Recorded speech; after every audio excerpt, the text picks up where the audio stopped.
You're listening to the Naked Bible Podcast. To support this podcast, visit nakedbiblepodcast.com and click on the support link in the upper right-hand corner. If you're new to the podcast and Dr. Heiser's approach to the Bible, click on New Start Here at nakedbiblepodcast.com. Welcome to the Naked Bible Podcast, episode 75, Leviticus 12 through 14. I'm your layman, Trey Strickland, and he's the scholar, Dr. Michael Heiser.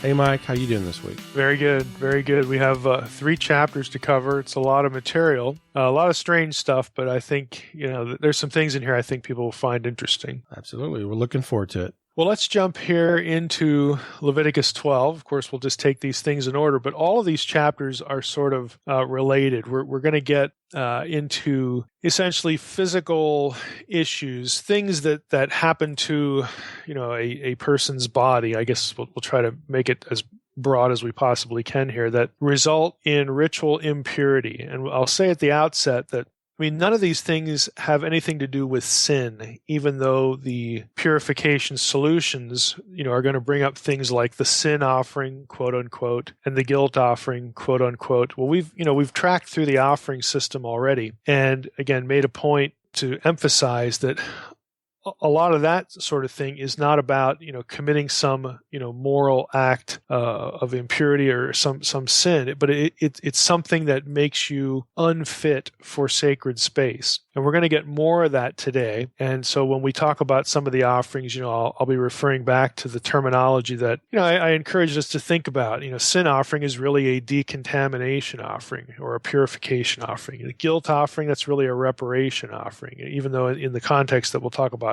in this case, there's no reparatory sense to when it's used in regard to the skin diseases and all that sort of thing. But it's easy to look through an English translation, read these passages and think that, boy, does God look at, a woman having a child as is there some sort of moral impurity and sin with her? And you might think that's silly, but when you go to the New Testament and it talks about Mary bringing an offering after the birth of Jesus, I know many Protestants to try to take a jab at Catholics, and I certainly don't believe in the sinlessness of Mary. She's like any other human being. But they'll say, well, look, Mary had to bring an offering, here she's, this is an atonement offering in the Old Testament. So of course she was sinful and all, it just misses the point totally. So it's not as odd or far-fetched as we might think, because you'll hear stuff like that and you'll read stuff like that it's just taken out of context. But anyway, let's jump in here to chapter 12. I'll read the whole chapter. It's just a few verses long. The Lord spoke to Moses, saying, "Speak to the people of Israel, saying, if a woman conceives and bears a male child, then she shall be unclean 7 days. As at the time of her menstruation, she shall be unclean. And on the 8th day the flesh of his foreskin shall be circumcised. Then she shall continue for 33 days in the blood of her purifying. She shall not touch anything holy, nor come into the sanctuary." So that right away, we can see this is about protecting sacred space from some sort of impurity. It's not, having a baby is not a moral issue. There's no talk of sin here. She shall not come into the sanctuary until the days of her purifying are completed. But if she bears a female child, then she shall be unclean 2 weeks, as in her menstruation, and she shall continue in the blood of her purifying for 66 days. Again, notice that these things are connected to menstruation, which of course is a loss of blood. We'll return to that thought in a moment. Verse 6, "And when the days of her purifying are completed, whether for a son or for a daughter, she shall bring to the priest at the entrance of the tent of meeting a lamb a year old for burnt offering, and a pigeon or a turtle dove for a sin offering, and he shall offer it before the Lord and make atonement for her. Then she shall be clean from the flow of her blood. This is the law for her who bears a child, either male or female." Notice that even though there's this disparate number of days that between bearing a son and bearing a daughter, to be in this state of being ritually unclean, the solution for both is the same. It's exactly the same. So that should again give us a little clue that the unevenness in the days has nothing to do with the sort of more sinfulness of one child over the other, or that there's somehow some inferiority going on, or a worseness going on with the female child as opposed to the male child, because the solution is exactly the same. Again, we'll get back to the disparity of days in a moment as well. So this is the law for her who bears a child, either male or female, and if she cannot afford a lamb, she shall take 2 turtle doves or 2 pigeons, one for a burnt offering, the other for a sin offering, and the priest shall make atonement for her, and she shall be clean. She'll be made pure. She'll be made fit for sacred space again. Again, she hasn't sinned. That's the whole chapter right there. There's no talk about an offense, a moral offense against God or anything like this. Again, we should be used to the dichotomy and that trajectory by now, having gone through the sacrificial language. So when you go through chapter 12, the natural questions are, well, what's the logic here? Why do we have this law? What's the rationale? Again, there's no association with sin or divine displeasure. Children obviously are considered a blessing throughout the Old Testament. Childbearing is always considered in high regard. You have passages like Psalm 128:3 that establish that, Genesis 24:60, a bunch of verses you could go to for the goodness of having children. So why would Leviticus 12 then deem the postpartum woman to be unclean? And why the different number of days for uncleanness, the total time unclean for a female child versus a male child? What's going on here? Well, there are a couple of approaches, and again, I'm gonna, I'll just hit a couple things and sort of give you my take on all of this. I think this passage again is something that when we get to chapter 15, I'll be referring back to this in some other chapters as well, because you can put this chapter and some of the material in other chapters under this whole, really an umbrella question. Why do various, we'll just call them bodily discharges, make someone ritually unclean? Now here in this case, it's you're having a child and you bleed. In other words, the connection between the birth, the childbirth, is in the passage connected with her menstruation. And Israelite women were considered ritually unclean, ritually impure when they were having their period. And chapter 12 here connects that situation with this one. So the issue is a bodily discharge, not in terms of the child. That's not what the discharge is we're talking about, but the loss of what we might call life fluids, blood in this case. There's lots of blood that come out, in childbirth. There's water. Again, I'm going to refer again to the pre-scientific nature, again, of the context here, because personally I think that has something to do with the disparate nature of the impurity periods. But, there's, what, for lack of a better term, water and blood, come out and all this kind of stuff, or liquids associated with childbirth. And to the Israelite, okay, this is a loss of whatever liquids there are that are important for producing life and sustaining life. So one approach is that this whole chapter and laws like it have to do with the loss of that which the life giver gave for life. That's one rationale. So there's this, again, loss of these important fluids, and that means a person is not whole.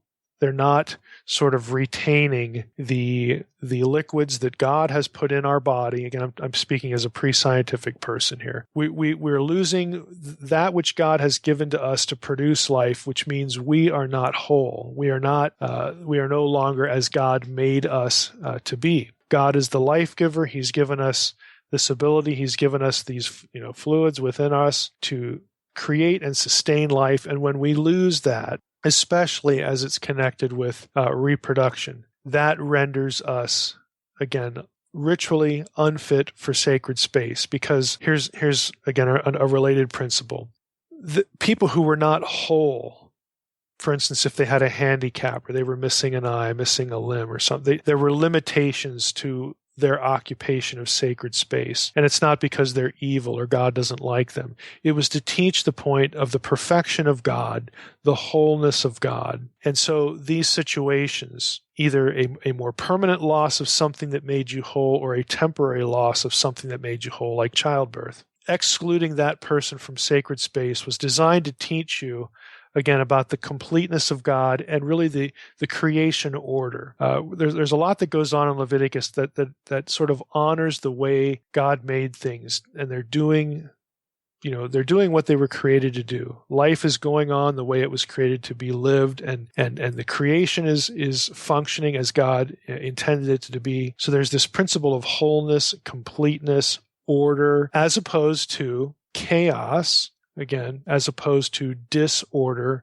and again, some sort of loss of life principle or violation of the good order that God created way back in Eden. So this is sort of the underlying logic, at least in this particular approach. So the point isn't to associate the new life, the child, with death or loss of life, but to associate the loss of the bodily fluids that make life possible and that God had given us to sustain life, once we produce it. And you could go back to Leviticus, or go forward to Leviticus 17:11, the life of the flesh is in the blood. I mean, these sorts of ideas that they knew that there were certain things about the body that you couldn't just lose all your blood and still live. You lost enough of that, you're going to die. They knew, again, how babies, were made through intercourse and what happens in intercourse. So they had this sense that, again, there are things about the production of life and the maintenance of life that God has given us, that when we lose that, then things are not the way God,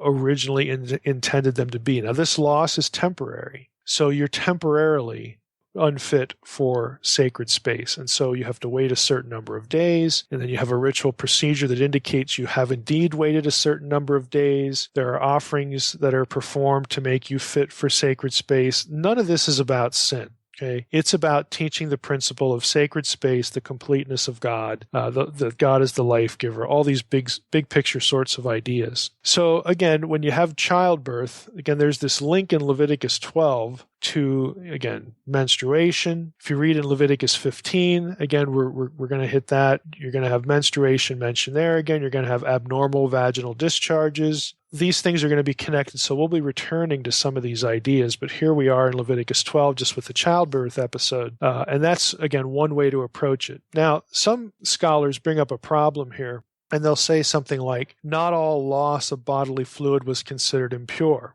And that's true. For instance, there's no specific impurity legislation in the Holiness Code in Leviticus for things like breast milk or urine or sweat or pus or spit or vomit or anything like that. And so the reasoning goes, well, these are losses of bodily fluids as well. And, so this approach about, the incompleteness that childbirth produces in terms of bodily fluids is a bit wrong-headed. Well, I would say that on the one hand, you can't say that all, loss of bodily fluids, or even all loss of blood, like say you cut your finger, you get a bloody nose or something like that. Yeah, it's true that those don't render a person ritually impure or ritually unclean. The only ones that do are linked to childbirth and intercourse, which of course is linked to childbirth as well. So there's something about the loss of those particular body fluids, again, looking at it from the using sort of the language of appearance, again, a pre-scientific mindset, what you see happening, what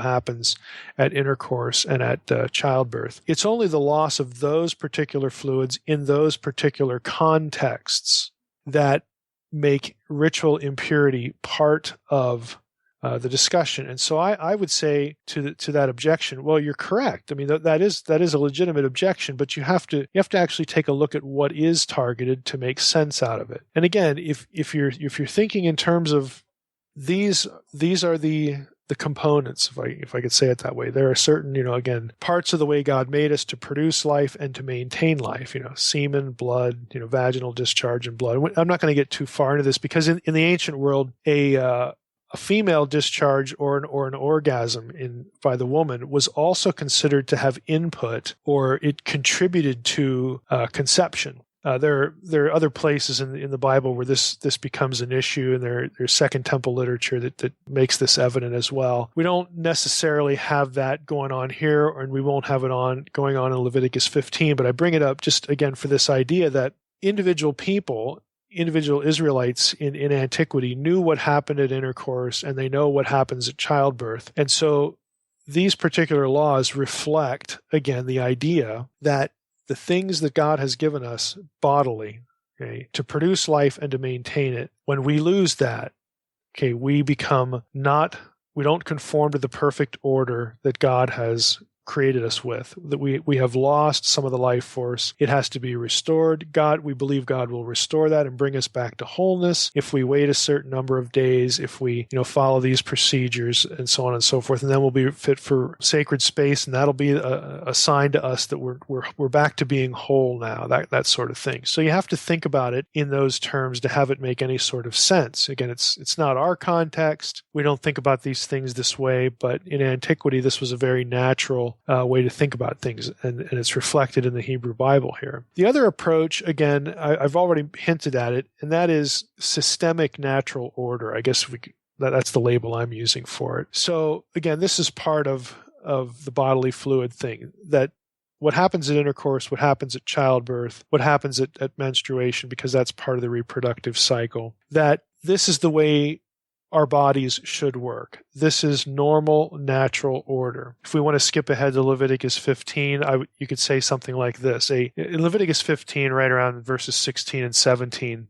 you have laws about seminal emissions, okay? And so a seminal emission in the male, again, that has the normative function of impregnating a female and producing life. Again, this is how the ancient person would look at it. And so the reason that makes a person, a man, ritually impure is because it didn't happen during intercourse. Okay, it happened in some context where conception was an impossibility. And so that could be viewed as a dysfunction. In other words, it's not something, again, immoral or anything like that, but since it happens outside the normal procedure of creating life, okay, when it did happen, that rendered you ritually impure. It was just a reminder of the way things are supposed to function, the way God has made us, the way God has made nature and creation, and all these sorts of things. So in Leviticus, again, a seminal emission that occurs outside of sexual intercourse made you ritually unclean. There is no law in Leviticus that says when you conceive, you become unclean at that point. But you have these sort of telltale laws that try to take the sexual behavior and create sort of a framework, sort of a context for it. This is the way things should occur because this is how God has made us to create life, and so on and so forth. So a lot of this thinking is not only about the loss of bodily fluids that contribute to creating life and sustaining life, but also the normativeness. Again, what I'm calling the systemic natural order of things. This is actually, and again, I don't want to go down this road yet because we'll hit it in Leviticus eventually. This is actually the heart of the biblical, the negative biblical view of homosexuality, because you have sexual activity, sexual intercourse there that cannot produce life. And so when you did this intentionally for pleasure, as opposed to homosexuality was used in the ancient world often to humiliate people, men, and it was sort of like a violence or a punishment. But when you do it sort of willfully, voluntarily, in a substitutive sort of way for a heterosexual relationship, the reason it was viewed negatively is because it could not produce another life. And so it was sort of an act of death in that kind of thinking. You're doing this, and there's no hope that you're going to conceive life. And this is why God gave us, sex. This is why God gave us these things, to create life, and so on and so forth. So it's going to be part of this underlying argument that, and I'm going to use a phrase that a lot of listeners will have heard, creation order. Okay, there is something to that cognitive framework, that mental approach to creation in the Bible. It's very important, again, especially in an ancient culture, that we do things that honor creation order, and things that do not honor creation order, they're either criminalized or they become occasions for ritual impurity. Again, if there's no willful involvement here, like in Leviticus 15 with a seminal emission, well, there's what you have. It's an involuntary sort of situation. So we're not going to criminalize involuntary behavior. It's natural. But again, to teach the principle that this occurred outside the framework of the normative creation order, the normative natural order, then there's something, quote unquote, amiss. And we have to rectify that by going through different ritual procedures, waiting a certain amount of days, and then we're restored to wholeness, and we can occupy sacred space. So that, again, we don't think about these things at all this way. But for the ancient Israelite, this was very much a part of their worldview. So we have to, again, factor that in, and I think that becomes the context for a correct way to read this. Now, I want to read something from Levine's Leviticus commentary because he brings another factor in here that people will find interesting that relates to the supernatural world, specifically what we would think of as the demonic world. And here's what Levine says about the uncleanness of a postpartum mother. So here's one more thing you can add. Levine says, although the new mother was a source of joy to the community and her new child a blessing, she generated anxiety, as did all aspects of fertility and reproduction in ancient society. The childbearing mother was particularly vulnerable, and her child was in danger too, since infant mortality and frankly, the mortality of mothers, women who had given birth to children, was widespread in pre-modern societies. I mean, lots of women died in childbirth. Lots of babies died, either in childbirth or shortly thereafter. We know this even on into the 19th and 20th centuries. This was a big deal. So because of this, Levine says, by declaring the new mother impure, in other words, susceptible, the community sought to protect and shelter her. In other words, you kept an eye on her during her, more during her period of impurity, because there's going to be some isolation involved. You have to make sure that, she's doing what she needs to do and not, doing what is forbidden to her. So there's naturally a little bit more attention thrown onto her. Levine continues, in ancient times, concern for the welfare of the mother and child was most often expressed as the fear of destructive demonic or anti-life forces. This fear is evident in other ancient Near Eastern texts contemporaneous with the biblical period. They are replete with incantations and spells against demons and witches who were thought to kill newborn children and afflict their mothers. It is reasonable to assume that similar anxieties were current among the ancient Israelites as well. And although biblical religion certainly did not permit magical spells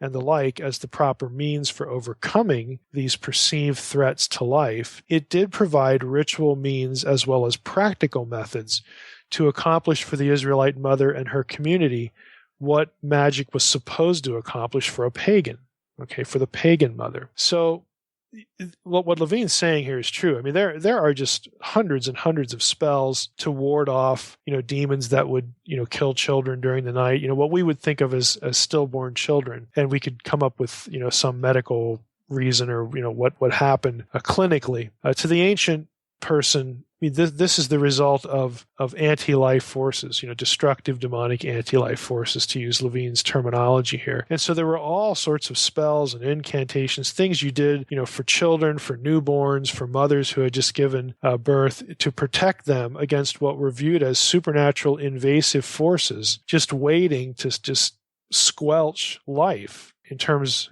of the newborn child and the mother who was vulnerable. And so Levine's point here is that, you're not going to see that solution in a biblical theology, but the solutions that are there, again, the various rituals, the waiting periods, again, the attentiveness to what the woman can and can't do, where she can and can't go, that kind of thing. It provides, some practical means to just, in a nutshell, keep an eye on her. Now, what about the disparate number of days? Male versus female child. So I'm going to quote Wenham here. He has a nice summary of this. When a baby is born, Leviticus 12, the mother is contagiously unclean for 1 or 2 weeks, as unclean as she is during her menstrual period. Again, we read that in Leviticus 12. It's more fully explained in Leviticus 15. Again, I've alluded to that a little bit. That's the passage about the menstruation. In the week following menstruation, Wenham continues, a woman was not only unclean in herself and unable to visit the sanctuary, but anyone or anything she touched became unclean as well. On the 8th day, a boy had to be circumcised, again, but the woman remained unclean in herself, though she would no longer pollute other people at that point. After the period of purification is over, 40 days for a boy, 80 for a girl. Again, that's the total sum. The mother must bring a purification or purification offering, what many translations unfortunately have as sin offering, and also a burnt offering for renewed fellowship with God. So how do we approach, again, the number of days here? Well, I think it's fair to say that a lot of scholars with respect to the boy opt for this explanation that the 7 days is sort of 7 days are attributed to the boy because on the 8th day, the boy would be circumcised. And so the woman,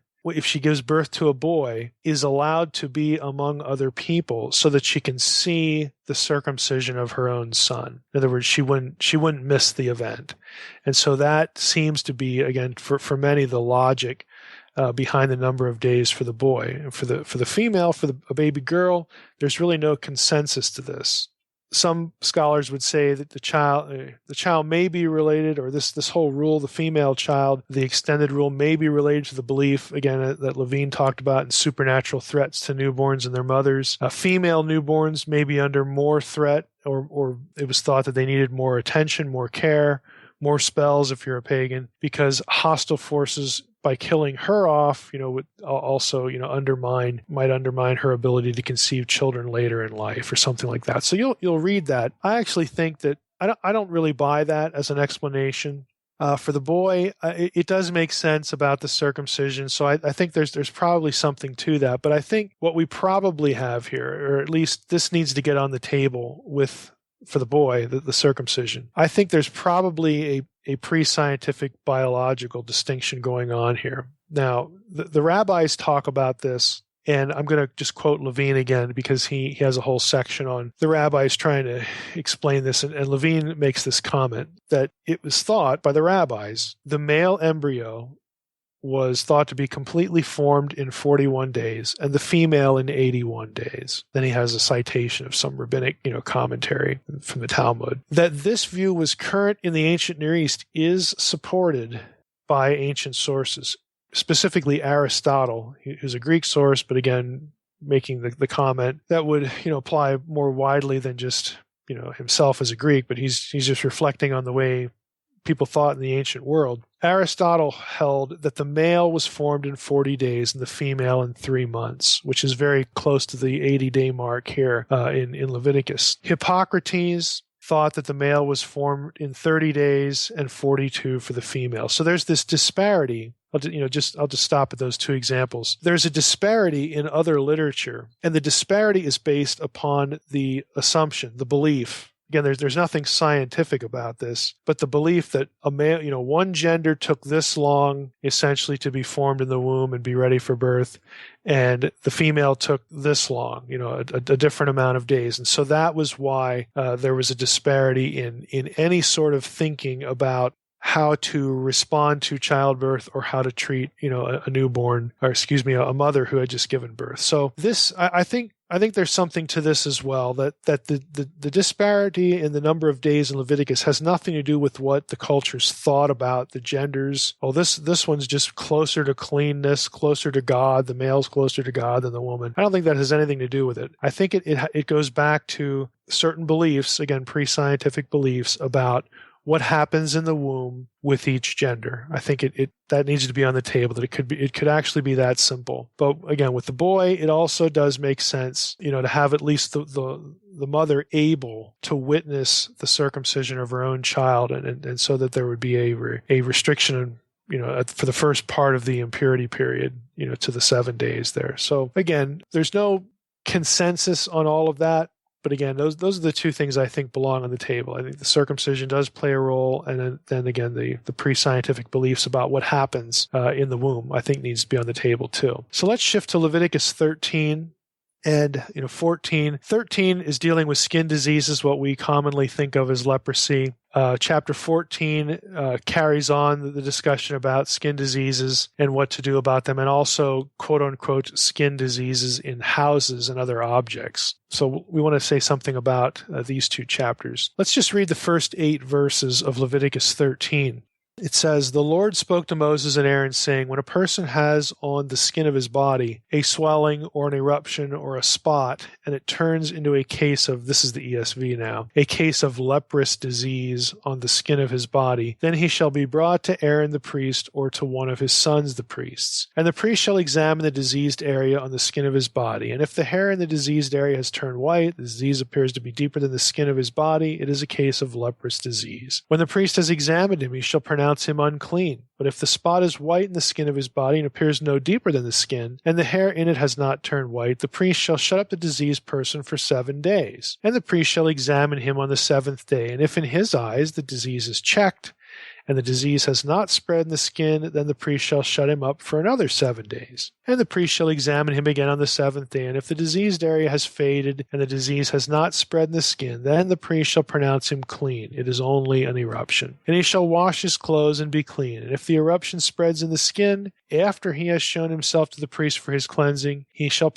appear again before the priest, and the priest shall look. And if the eruption has spread in the skin, then the priest shall pronounce him unclean. It is a leprous disease. So those are the first 8 verses. ESV, even though it translates this leprous disease, there's a footnote in the ESV translation that says leprosy was a term for several skin diseases. What we have here, the Hebrew word is tsara'at, is not leprosy as it is known medically in the modern world. So what we have in the first few verses here, there's some sort of swelling, some sort of discoloration of the skin. Again, if the afflicted person suspects he must go to the priest, then, he goes, and it's the priest who determines whether he's unclean or not. And that, we just read the passage. So you have a priest here. Okay. This is not a doctor. It's not even an ancient doctor. It's a priest, which should be one clue, again, to tell us that since this is a concern of the priest, this has something to do not with, again, medical practice and diagnosis and medical principles for us today and all that kind of stuff. It has to do with ritual impurity, ritual uncleanness. In other words, unfitness to occupy sacred space. So let's talk a little bit about what is actually going on. Tsara'at, again, skin disease, is how I'm going to translate that, is actually not, again, leprosy as we know it in the modern world. And you'll actually find rabbinic commentary that understood this. They understood, again, in early modern period, what would eventually be called leprosy. The term for it today is Hansen's disease. They understood that what the Leviticus was talking about wasn't that. It was something else. So this is not something totally new in the wake of modern medicine. It's actually been a distinction known before, again, what we think of as modern medicine. The discrepancies, again, really are between skin disease and an ESV translation or any other translation using a term like leprosy. The discrepancy there is really due to translation tradition. The Septuagint, actually the Greek word used in the Septuagint for tsara'at, skin disease, is lepra. And lepra in Greek is just a generic skin disease. That's all it was. So even back as far as the Septuagint, they understood, again, this is a term you would use for a variety of skin conditions and not just what would later, again, be identified as, I guess, what we would call true leprosy. So let's talk about leprosy a little bit. Hansen's disease, again, is the modern name for this. Hansen's disease, true leprosy, mutilates people. It disfigures people. Your skin turns lumpy. Your eyeballs are glazed. You can lose digits, fingers, and toes. Let me just read you a clinical description of leprosy. Hansen's disease is primarily a disease of the skin and peripheral nerves. It is of 2 kinds, tuberculoid and lepromatous. 20% of leprosy victims develop the lepromatous form, which is characterized by skin lesions that appear over most of the body. The skin of the forehead and face thickens, with natural lines becoming exaggerated, and loss of facial hair can occur. In the tuberculoid form, single skin lesions and loss of feeling in the affected area are the usual early symptoms. Now, leprosy is contagious. Hansen's disease is contagious, but it's not highly contagious. Back to the clinical definition here, quote, transmission of the infection actually requiring prolonged and close contact. That's the section, and we read, the bacteria appear to spread from the skin and nasal mucosa of those suffering from leprosy, but the exact portal of entry is not known. Although there is no conclusive evidence, the respiratory tract seems to be the most likely means of contracting the disease. Skin, especially broken skin, is also a possible source of infection. So that description has quite a number of disconnects with what we're reading here in Leviticus 13. Just as a point of trivia, modern leprosy treatment started in about the 40s. It's treated with antibiotics now, and there are certain surgical techniques that have allowed people suffering from Hansen's disease, true leprosy, to live fairly normal lives and avoid the extreme isolation. So it is treatable. Again, antibiotics are probably the most effective way of treating it. It certainly wasn't, hey, the hair on your skin turned white. Again, this what you read in Leviticus 13, where basically the priest diagnoses someone as having tzara'at and then isolates them, and maybe 14 days later it'll go away. Again, this is not what real leprosy does, and this has been known for quite some time. So biblical tzara'at doesn't really align with these symptoms of true leprosy. The only real thing tzara'at has in common with Hansen's disease is that it's a skin problem. Okay? Methods of diagnosis are different. There's no allusion in Leviticus 13 to hideous facial or digit deformity, loss of digits, nerve damage, rotting of parts of the body. There's nothing like that. So the description here and the diagnosis does not align with true leprosy. Now, what about the description? If we go to Leviticus 13, 18 through 23, we get a little bit more. If there is in the skin of one's body a boil and it heals, and in the place of the boil there comes a white swelling or reddish white spot, then it shall be shown to the priest. And the priest shall look, and if it appears deeper than the skin and its hair is turned white, then the priest shall pronounce him unclean. It is a case of leprous disease that has broken out in the boil. But if the priest examines it and there's no white hair in it, it is not deeper than the skin, but has faded, then the priest shall shut him up for 7 days, and so on and so forth. So what we read there, again, is there's some sort of skin problem going on. There's actually no explanation for how it happens. In other words, the causes are sort of taken for granted. They're not given in Leviticus 13. It's just something that happens. The person pronounced unclean is isolated outside the camp because that person could well pollute others. Again, what the isolation is ultimately about protecting sacred space. We don't want this infected person to make someone else ritually impure, and then that person may not know it, may wander into sacred space, and boy, now we have a problem. So we isolate this person. The unclean person has to tear their clothes. They leave their hair. We're not going to read all the whole passage, but they have to tear their clothes. They leave their hair unkempt. They're supposed to cover the lower part of their face and warn others to stay away by shouting unclean, all that sort of thing. It's interesting that the torn clothes and the covering of the face and leaving your hair all crazy, those are part of mourning rituals. Remember when someone died, you tear your clothes, tear your hair out, that kind of thing. We see this elsewhere in the Old Testament. These are signs of mourning someone's death. Well, in this case, it's like the person that has the skin disease is mourning his or her own death. They're like, I hate to even bring it up, they're like the Walking Dead. Okay, I mean that's just the way they're looked at, and really the way they're supposed to consider themselves. And it's not that they're going to die. I mean, if you read through Leviticus 13, this isn't something where you're going to drop over dead or this is going to kill you. Again, that's another disconnect from Hansen's disease, because if you lose enough flesh, I mean, this could be serious. It could be fatal. But what it meant was that they would have to be permanently cut off from the Israelite camp, from sacred space, from the priesthood. They are permanently cut off from the blessings of the covenant. And so the mourning ritual sort of makes sense, because it's a life blessed by the true God was effectively made impossible if you had this disease and if you were permanently isolated by it. So this is, again, another indication. This is when the person is healed, or when it looks like they don't have leprous disease, but it's something else. They perform the ritual of cleansing to be readmitted to the community. I mean, it's not, again, that they're being forgiven for sin, or God's sending the leprosy there because they've sinned. There's nothing like that. What the cure is, the quote-unquote cure, again, this has nothing to do with medicine.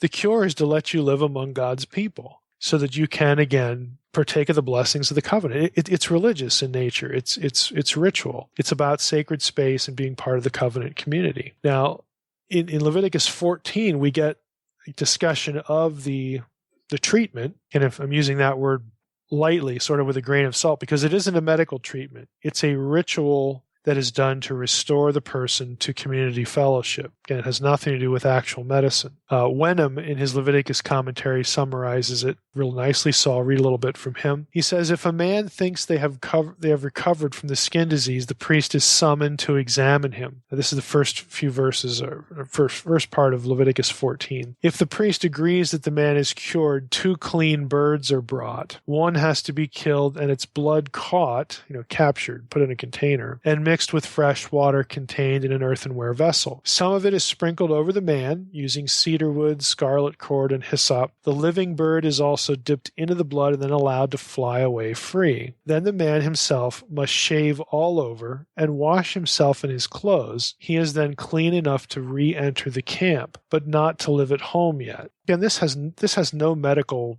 value to it. It's all ritual. It's about ritual restoration. Wenham continues and says, these rituals are termed by anthropologists rites of aggregation. In other words, ceremonies in which a person who is in an abnormal social condition, here they're isolated, is reintegrated into ordinary society. Shaving, washing, offering sacrifice are regular ingredients of such rituals. The shaving and washing obviously portray cleansing, sort of like an illustration, an object lesson of cleansing from the pollution caused by the skin disease and the life of uncleanness implicit in having to dwell outside the camp. Dipping the one bird in the blood of the other and sprinkling that blood on the worshiper is an action that at least establishes a visible relationship between the worshiper and the birds, between the worshiper and the sacrifices, this ritual, between the worshiper and the ritual. The bird let loose in the open country is a symbolic representation of release from the disease.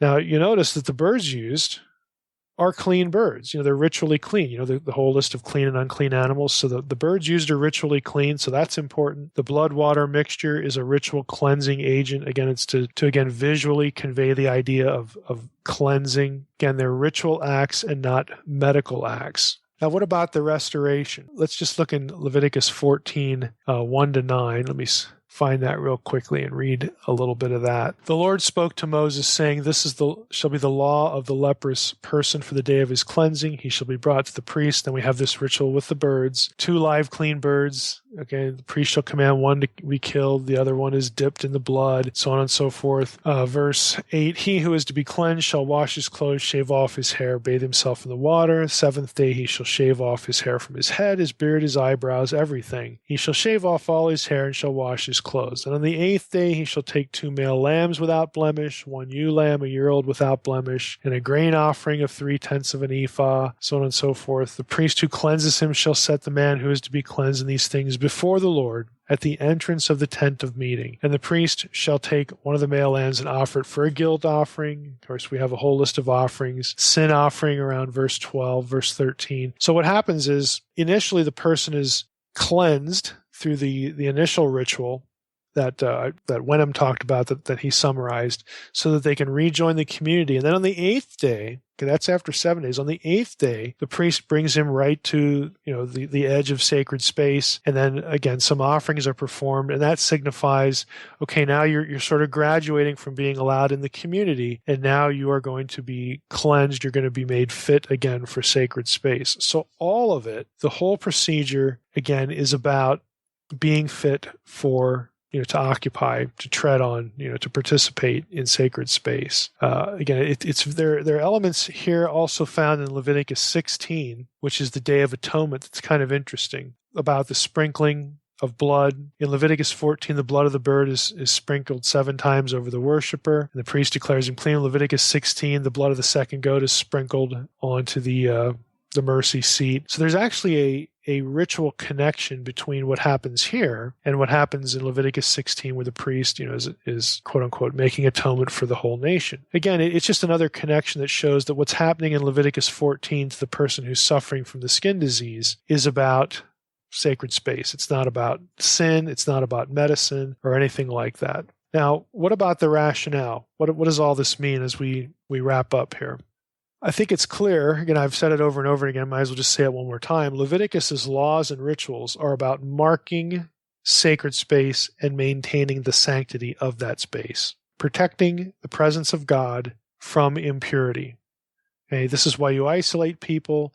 This is why people, have to go through some of the sacrifices and offerings we read about earlier, so that God can look at them and they are quote unquote atoned for, not in the sense that they've committed a sin, but they are made right in God's eyes to participate in sacred space, as much as they're allowed to, bringing offerings to the priest. And of course, there are limitations for how far the normal person can walk and all that kind of stuff. But that's what these offerings are about. For order to be restored, again, the balance, because Leviticus and the sacred space idea is really about the balance between space that is sacred and space that isn't. Again, to sort of keep that balance, restore it. Again, the violator or the offender, the person who's afflicted, again, has to be made correct through these rituals. If they resist them, they don't want to do them, or they neglect them, again, that's going to impair a right relationship between God and that person, and frankly, God and his people. We've seen other people suffer for not doing, back to Nadav and Avihu in Leviticus 10, not doing things the correct way. That affects the whole community. So to be in right relationship to God in terms of his presence, you got to do these things. But why was a person with skin disease a threat to sacred space? Why do they have to be removed? You can't really help this. You get a skin disease. Okay. Well, it's kind of the same thing as in Leviticus 12. You can't really help childbirth either. You get pregnant, you're going to have a child. You're going to lose, semen and intercourse. Leviticus 15. These things just happen. And again, that's actually partially the point. There's no sin here involved in the skin disease in Sara'at. Now, it's a mistake to take instances like Miriam in Numbers 12, the house of Joab in 2 Samuel 3. There's the Gehazi incident, Elisha's servant in 2 Kings 5. They're all struck with leprosy because of some sin they commit. In Leviticus, that is not the case. You read Leviticus 13 and 14, there is no association with sin with this disease. Again, whatever the Sara'at is. It's never characterized that way. Now, in the view of the priestly material here, none of these events, childbirth, genital discharge, corpse contact, skin disease, none of it is about sin. And I think it's important to mention Numbers 5:2 in this regard.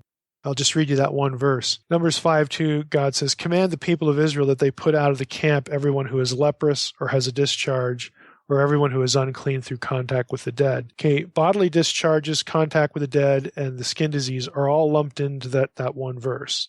And again, none of them are inherently unnatural. None of them are about sin. They're all natural and largely unavoidable. Again, skin disease is put in the same bucket. So the rationale for it has nothing to do with God being displeased.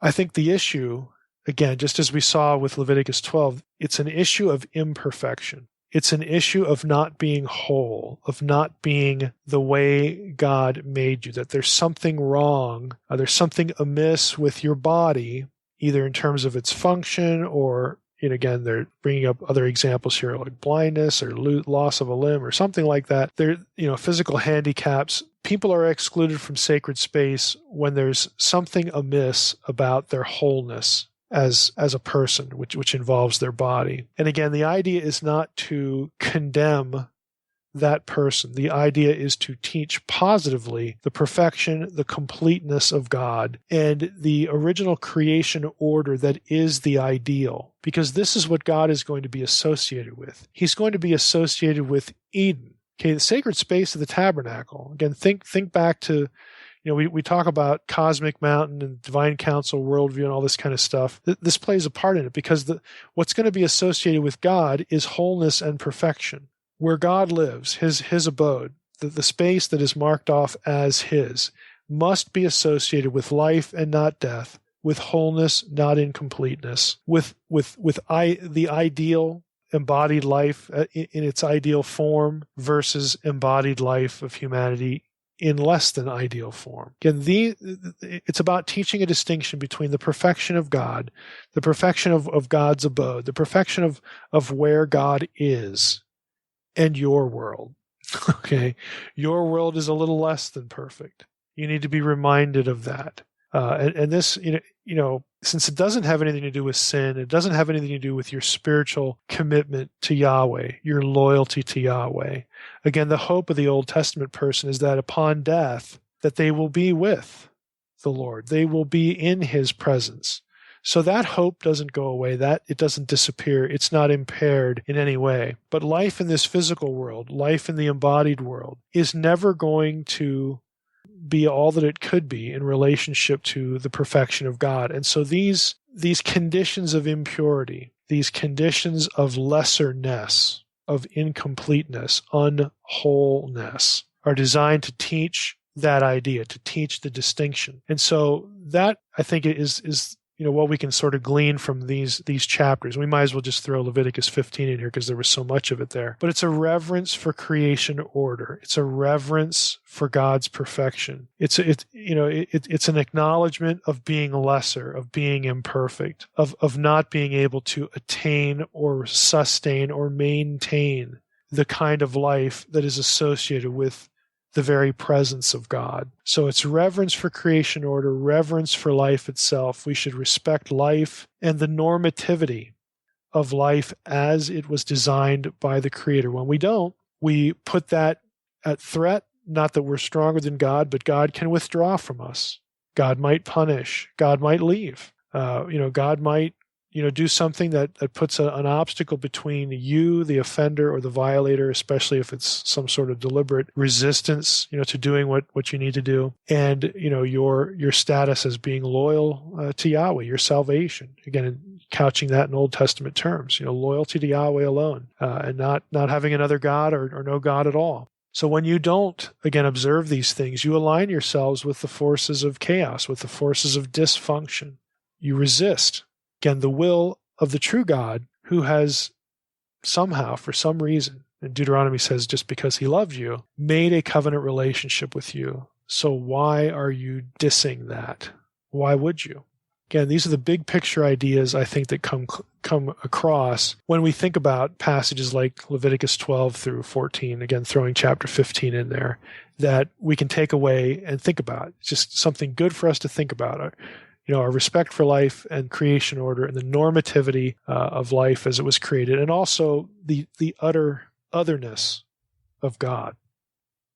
Okay, Mike, on Leviticus 12, 6 through 8, could you just touch on it again, that when a woman does bear a child, that her sin offering is not technically a sin for atonement? Right. There's no. It goes back to the quote, the kata'at, the sin offering material we talked about earlier in Leviticus. That offering was a purification offering.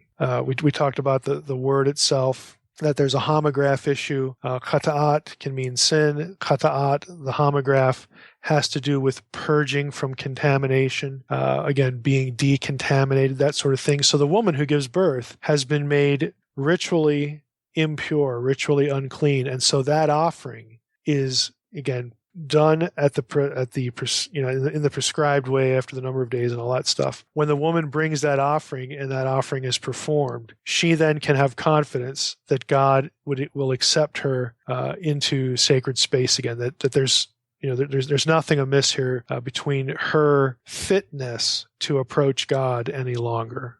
Yeah, I just know some people, Christians, are getting hung up that having a kid is a sin and whatnot. So I know that's a but again, it's used that way because of Mary. Again, and I think in a misguided attempt to poke Catholic theology in the eye, they'll go back to this language in Leviticus and not really understand that the quote unquote sin offering is about decontamination. It's not about moral forgiveness for some moral impropriety. Well, all right, Mike, we appreciate that. Well, I don't think we spoke about it in our last podcast, but Supernatural, the official launch, is underway. So it's technically official, isn't it? It is technically official. The official launch date was November 10th. If you do get Supernatural and read it, please post a review. Reviews, help draw attention by other reviewers, and it sort of lets us know if we hit the mark or if we didn't. I mean, you can't always tell that if people get it. We need to know if we did a good job or not, in terms of what we were trying to do. So that helps to see reviews. But spread the word on social media, and I think if you go look at the reviews now, one thing that becomes evident is a lot of people do feel that this is a book that they can give to new Christians or people who are totally unfamiliar with, what we call around here the divine counsel worldview. If you're totally unfamiliar with that, or someone who is, this is a good way to get them into that content. Despite the fact that Unseen Realm is very readable, it's also very dense with lots of footnotes and all that kind of stuff. So if you know someone who is used to just reading lighter material and you want to get them into this content, to get them excited about it, you go up and read the reviews on Amazon. It apparently is hitting that mark, at least with the people who reviewed it, which is why I'm encouraging reviews. I want to feel like, that it served its purpose. That's what I want to see. Yeah, it's a super easy read. I think I finished it in 2 days. I mean, it's a very quick and easy to understand read. So it's a great job on compacting that content into such a. It was an interesting exercise to produce it, and I'll admit, I'd not done anything like that before, taking that kind of material and condensing it, because it's even sort of aimed at folks who have less Bible under their belt than the people who would normally traffic my blog. So we were trying to, again, shoot for the new Christian, the person who sort of equates Bible study with just Bible reading. I mean, they're not real into it. Can we hit that mark? And so I wasn't sure. That's again why I want to see the interaction. And Mike, you just got back from Ohio, and how'd that go? It was fun, a lot of fun. Janine and Oscar were my hosts, and they did a great job of organizing it. It's a lot of work, and I know it's a lot of work. There were 120, 130 people. They sold tickets, to pay for a lunch that was catered. So we know that's how many were there. It was a good attendance. There were good questions. Signed a lot of books. It was really nice to hear, people again say, "Boy, we like the podcast." Oh, that's good. You have fans out there, Trey. Just right. Don't let that go to your head. But you got plenty of fans. It's just nice to know that people are paying attention, to it. It was just a good time. So I'm certainly glad we're doing that sort of thing, and I look forward to doing, to being at other places too. I like to meet people that care about the material. Yeah, absolutely. Because that's what I view my audience as. It's not I'm trying to get people interested in their Bible, even though supernatural, that is the goal. But when I think about what I do and what I want to spend my time on, as I've said here on the podcast many times, it's really about people who just have a sense that there must be more to the Bible than what I've been taught, or I feel like I'm missing something, and I have this or that question. That's sort of where I view my role as being. And so you get to meet people like that, and it's affirming. It makes a difference. Yeah, and we have a big, you do have a big week coming up. So tell them what you're doing and where you're going. Well, it's November, which the week before Thanksgiving is always the annual time for the academic conferences in religion and biblical studies. This year it's in Atlanta, and there'll be anywhere from probably 8,000 to 12,000 people at different conferences. They all tend to piggyback over each other. So the week opens with the Evangelical Theological Society annual meeting, and then ASOR, American Schools of Oriental Research, that's the Archaeology and Ancient Near East crowd, SBL, Society of Biblical Literature, AAR, American Academy of Religion, IBR, Institute for Biblical Research. They all sort of congregate for 1 week at one place at the same time, and it's a crazy week because there are literally thousands of papers that you could go to. That's how big it is. It's a sprawling event, and for our company, it's the big event of the year to sell product. But for me personally, I'm not in the booth unless I'm talking to someone about this or that. But it's great just to go hear things and to connect with friends and whatnot. So this year I'm going to try to preserve some of those conversations so that you can sort of, listeners can get an idea of, who's at these events, what do people talk about, why do they go, what do scholars do. So it won't be scholars gone wild, but it'll scholars who are less boring or less bored or something like that. I don't know. Yeah. But it's a geek fest for biblical studies and religious studies. Yeah, I'm excited for that. We're going to we may have 1 or 2 or maybe 3 shows come out of that, depending upon how long y'all talk and conversations go. Who we can capture, who we run into. I'll try to record as much of that as I can. That's going to be great. Yeah. Want to give people an idea of what this thing, who's there and what it's like a little bit. All right, Mike. Well, I've got a challenge for our listeners. Since this is going to be the only show before Thanksgiving, I want to challenge our listeners to tell at least 3 people at Thanksgiving about the show and Heiser's books, because Mike, this is when all the families are getting together, and it's a good time to talk about just reconnecting with your family. So I want to challenge people just to tell 3 of their family members or people during the Thanksgiving day or week, and expose them and talk to them and be the foot soldier of spreading Mike's work and the show and whatnot. So I'd like to do that, Mike, and see if we can't get more people listening and more people reading and participating. We'll add that to the list of reasons why I'm glad you're here, Trey, because I never would have thought of that. That's a really good idea. Yeah, because I know my family, I've already passed your books around. I got people talking about it, whatnot. So I know I'm seeing family members that I haven't seen in a while. So I plan on saying, hey, I'm doing this podcast show. Usually like, what? So it's a good time to expose people to new ideas and just, nothing else to talk about. So you might as well talk about the Bible, right? Yep. It's a good time. All right, Mike. Well, I guess, is there anything else that you would like to discuss or talk about for this show? No, I think that's it. Okay. Well, I just want to thank everybody for listening to the Naked Bible Podcast. And I want to wish everybody a happy Thanksgiving. And for those who aren't celebrating Thanksgiving, I guess, have a happy week. All right. Thanks for listening. God bless. Yep. Thanks for listening to the Naked Bible Podcast. To support this podcast, visit www.nakedbibleblog.com. To learn more about Dr. Heiser's other websites and blogs, go to www.drmsh.com.